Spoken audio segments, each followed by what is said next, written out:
banding ya, karena senyatanya dalam pengalaman jurisprudensi aja dalam kasus narkotika ini ancamannya ini maksimal terus gitu loh. Jadi saya pikir kalau ada upaya hukum untuk melakukan banding kasasi kalau memang secara material ya itu dibuktikan fakta-faktanya jelas ya, bahkan jaksa bulat dalam membuktikannya ya, ini agak-agak merugikan Amarjoni. Makanya saya sampaikan ya, tidak perlulah melakukan upaya hukum banding ya. Ternyata kan banding tidak, karena sudah lewat waktu, mungkin bisa ada perdebatan antara beliau dengan PH-nya, dan juga akhirnya mereka melakukan PK katanya kan begitu ya. Tentunya kan dalam hal ini ada novum bukti baru yang memang yang mungkin mereka siapkan lah ya dari pihak PH-nya untuk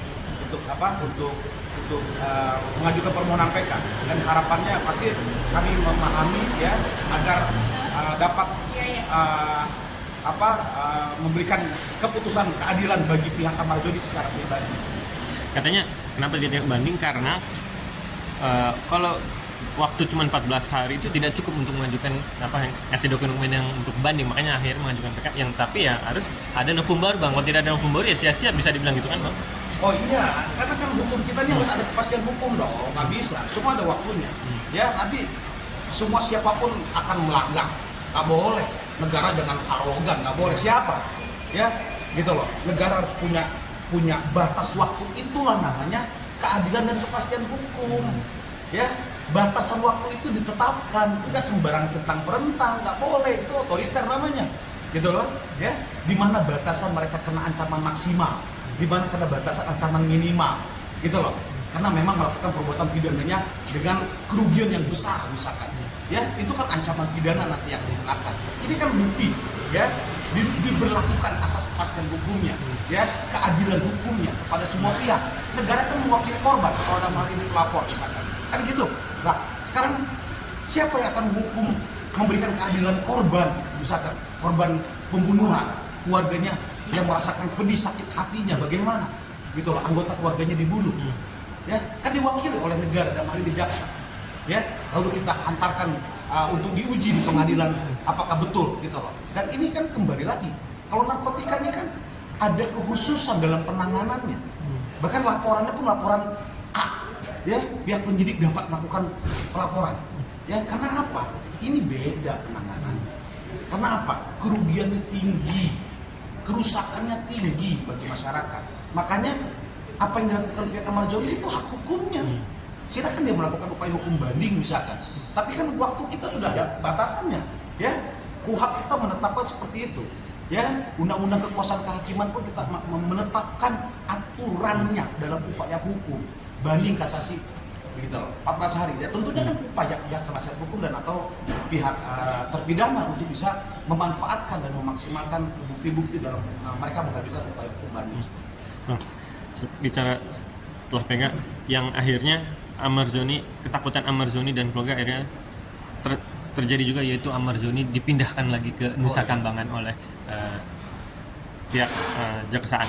Abang gimana menurutnya? Setuju kah? Karena bisa dibilang dari pernyataan tim kuasa hukumnya bilang Amarjoni bukan seorang bandar besar atau pengedar besar atau pengedar nasional yang harus segera dibalikan ke Nusa Kambangan. Abang setuju?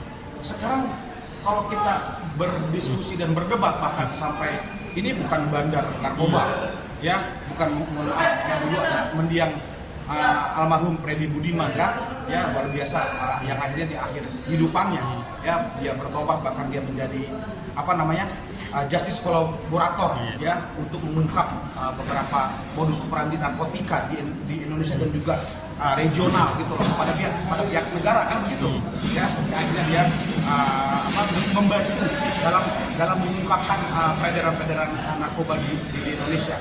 Itu kita apresiasi ya, tapi kan ini berbeda gitu loh. Amar ini sudah divonis menggunakan narkoba beberapa kali, oke? Senyatanya hukuman itu memberikan efek jerah, berharap dia bisa kembali baik gitu loh, ya tidak lagi menggunakan narkoba. Tapi senyatanya justru yang kedua ini dia kena malah melakukan ketiga mulai ya, ini keempat. Ini ketiga dan bahkan yang keempatnya malah melakukan perantaraan transaksi jual beli narkoba di lapas. Ini kan sudah kelasnya bukan lagi Pemakai. pengguna, Mas. Ini bukan orang amatir. Ini kelasnya kelas hebat karena dia bisa paham di dalam itu. Gitu loh. Senyatanya akhirnya apa? Kebijakan dari yang IBIPAS menetapkan Amarjoni dan kawan-kawan ini yang akhirnya dikembalikan ke Nusa Kambangan. Karena berharap apa? Ini sudah berkali-kali dia melakukan. Tandanya kan sama aja, pengulangan pidana. Ya, kita bicara mengacu pada normatif pengulangan pidana, residivis pasti ditambah 1/3. Pemberatan pidananya pasti. Nah sekarang anggap saja norma itu yang kita ambil sebagai pemberatan pidana kepada pihak Amarjoni. Gitu loh. Yang akhirnya apa? Ya, pelaksanaan pemidanaannya ya dengan pertimbangan yang tepat, maka dihantarkanlah dia ke Nusa Kambangan untuk mendapatkan pembinaan super maksimum dengan harapan berkali-kali pengulangan pidana ini bisa mengakibatkan efek jerah bagi Amarjoni dan kawan-kawan kan. Ini kan semua terpidana, bukan hanya Amarjoni saja yang dikirimkan ke sana kan lebih dari 5 orang kalau tidak salah sesuai dengan terpidana terdakwa yang saat di pengadilan negeri kemarin.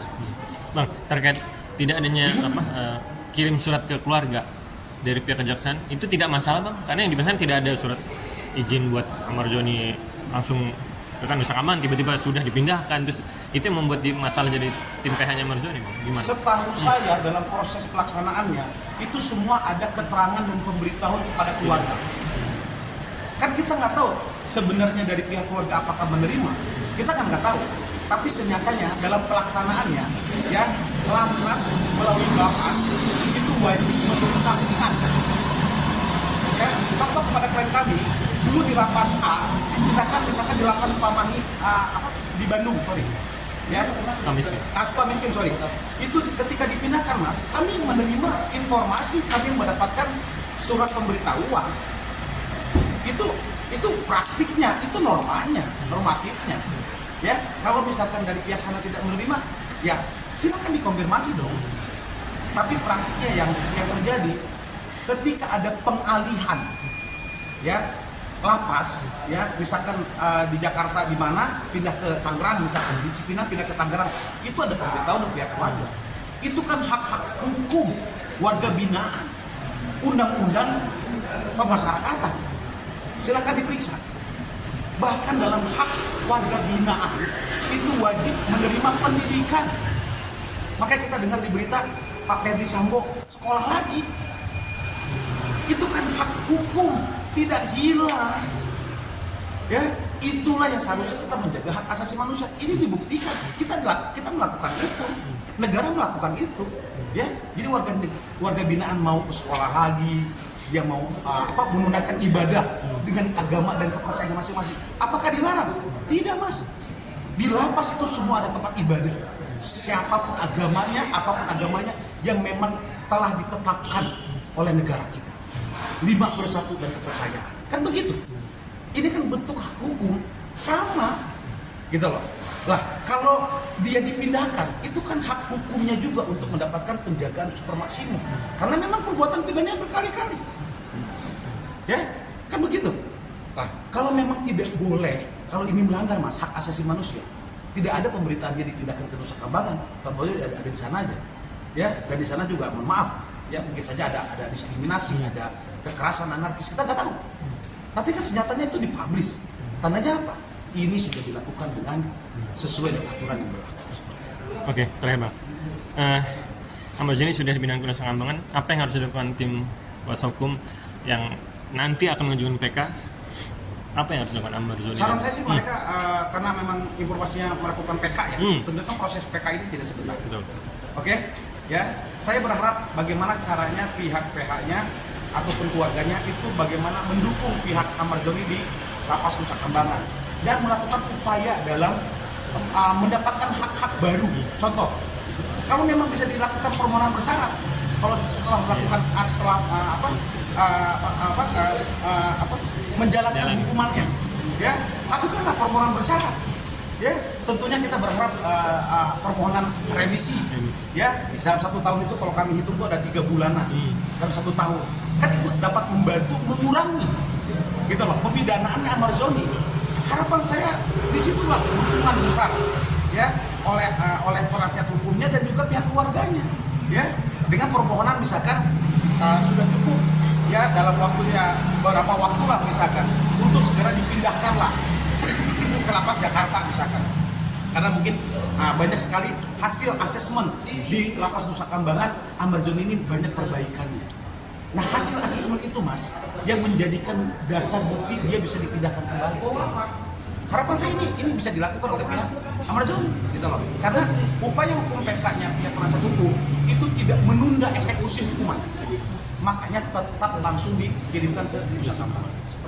Ini ada tambahan? Saya rasa cukup ya apa yang telah disampaikan oleh Mas. Oke.